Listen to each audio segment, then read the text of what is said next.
Vamos a estudiar los huesos del miembro superior y les vamos a presentar una simple guía de estudio para que ustedes puedan profundizar en el libro. El miembro superior, en este caso mostramos el derecho, en la vista anterior en la posición anatómica normal.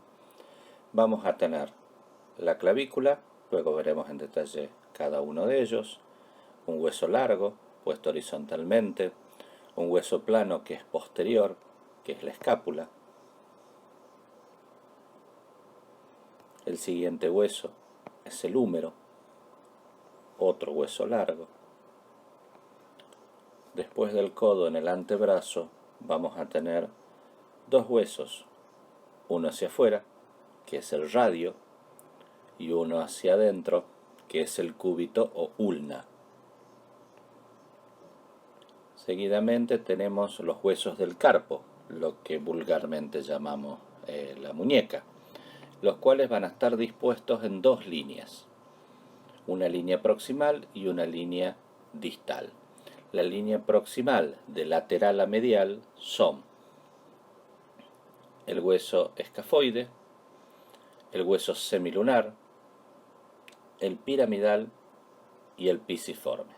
Esos cuatro de la primera línea, y los cuatro de la segunda línea o distal de afuera hacia adentro son el trapecio, el trapezoide, el hueso grande y el ganchoso.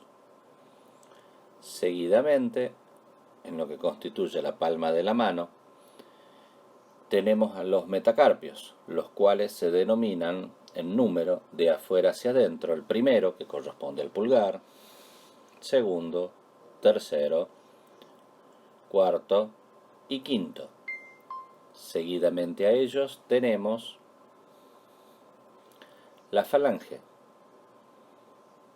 Primera falange o falange proximal, y en el caso del dedo pulgar vamos a tener solamente dos, la proximal y la distal, y en el caso de los demás cuatro dedos del miembro vamos a tener una proximal, una medial o segunda y una distal o tercera falange de cada uno de los siguientes dedos, del segundo, del tercero, del cuarto y del quinto.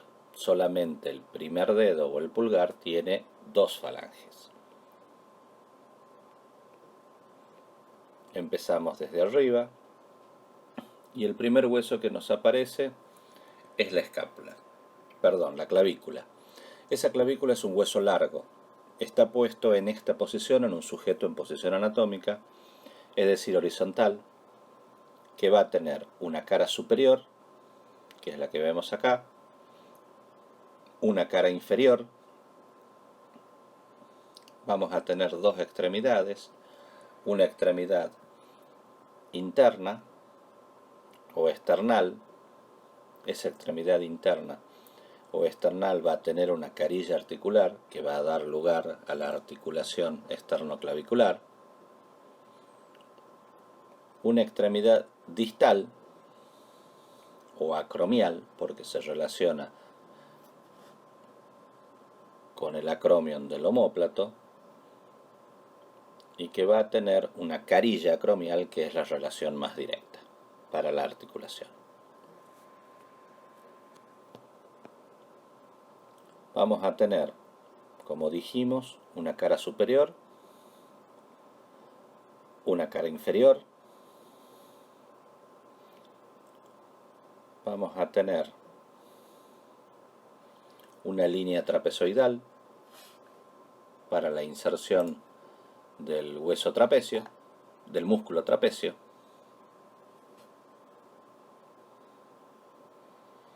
una tuberosidad costal,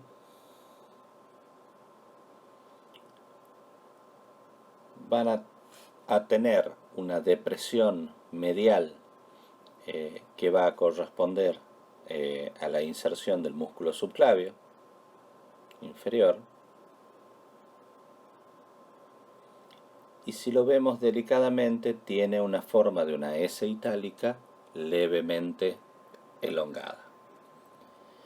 El siguiente músculo que aparece en el miembro superior es un hueso plano, el cual va a tener dos caras.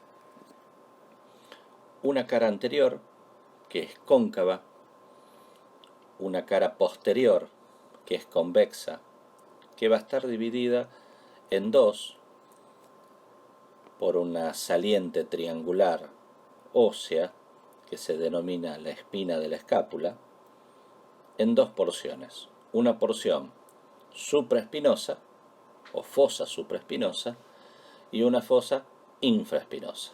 Ambos dan lugar a inserción de los músculos homónimos. Es un hueso con una forma triangular que va a presentar otra saliente en forma digitiforme hacia adelante,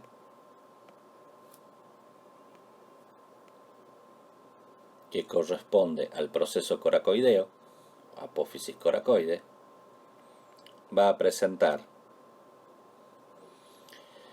una región en la cual se va engrosando ese hueso plano para llegar a la cavidad articular, que se denomina el cuello de la escápula, y finalmente la cavidad glenoidea, que es la carilla articular con el húmero. Vamos a tener un borde superior con un ángulo superointerno. El ángulo superoexterno lo constituye la cavidad articular, y un ángulo inferior, y va a dar esa forma vagamente triangular del cuerpo de la escápula.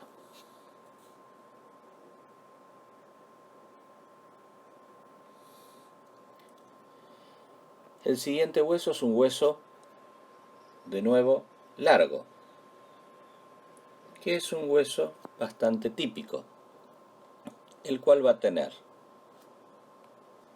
como partes constituyentes en el medio un cuerpo.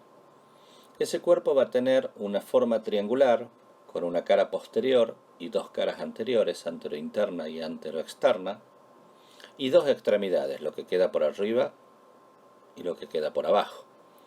En la extremidad superior vamos a notar una superficie muy plana, que es la cavidad glenoidea, la que se articula con la cavidad glenoidea de la escápula, que es la cabeza humeral. Esa cabeza humeral tiene un sector en el cual presenta la transición a la rugosidad típica del hueso, el cual se denomina el cuello anatómico. Va a tener dos eminencias, una eminencia pequeña o tuberosidad menor y una tuberosidad mayor, llamados anteriormente troquíter y troquín, y en el medio de ambos notamos una depresión, y esa depresión va a corresponder a la corredera bicipital, porque por ahí va a pasar el tendón del músculo bíceps. Y finalmente, por debajo de esa extremidad proximal o superior, vamos a tener lo que se denomina el cuello quirúrgico del húmero. ¿Por qué se denomina así? Porque ahí se producen la mayoría de las fracturas y hay que operarlos o trabajar en esa zona. La extremidad inferior va a presentar una forma triangular, aplanada, y va a tener determinados sectores. Un sector que tiene una forma muy similar a una silla de montar. Todas las formas anatómicas así se denominan generalmente trócleas. Esto es la tróclea. Y la porción de la extremidad ubicada por dentro y hacia arriba de esa tróclea se va a llamar epitróclea, porque está por encima de la tróclea. Y hacia afuera una superficie articular redondeada, que va a ser el cóndilo, y la porción de hueso por arriba y por afuera de ella se denomina epicóndilo. Ambos son asientos de músculos importantes. Esta superficie articular del húmero es la que se va a relacionar con las superficies articulares del cúbito y del radio para formar la articulación del codo. Una articulación entre tres huesos, que es compleja. El radio, al aislarlo, presenta, también es un hueso largo, como todo hueso largo va a tener un cuerpo, va a tener un cuello, su extremidad superior, debajo del cuello va a tener una rugosidad, esa rugosidad va a dar inserción a la inserción distal del músculo bíceps.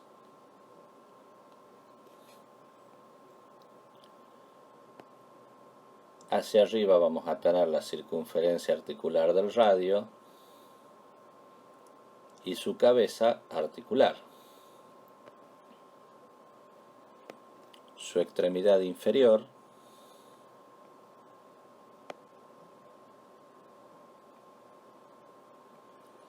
va a tener una apófisis estiloides hacia afuera, que es fácilmente palpable por debajo de la piel.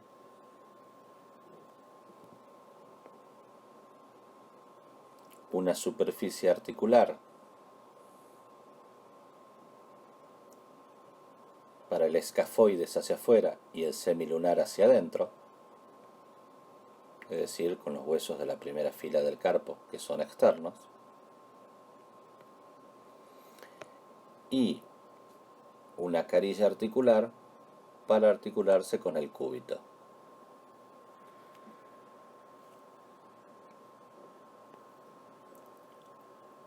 El cúbito es otro hueso largo, el cual va a tener un cuerpo y dos extremidades. Una extremidad proximal bastante compleja, que va a presentar superficies articulares,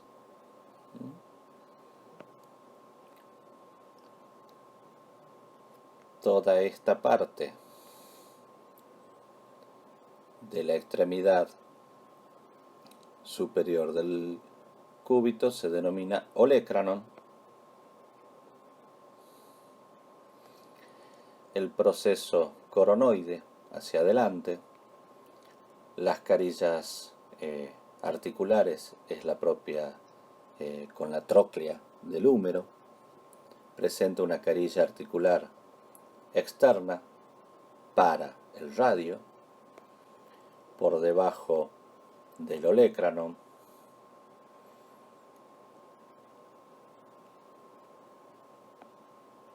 tenemos también su cuello, que corresponde a la superficie articular del radio. Su extremidad inferior, mucho más pequeña, va a presentar un pequeño sector que se denomina apófisis estiloides del radio, también palpable debajo de la piel.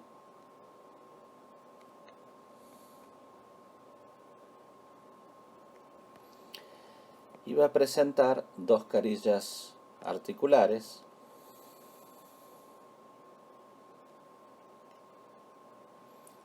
para los huesos de la primera fila del carpo, internos, es decir, con el pisiforme y con el piramidal.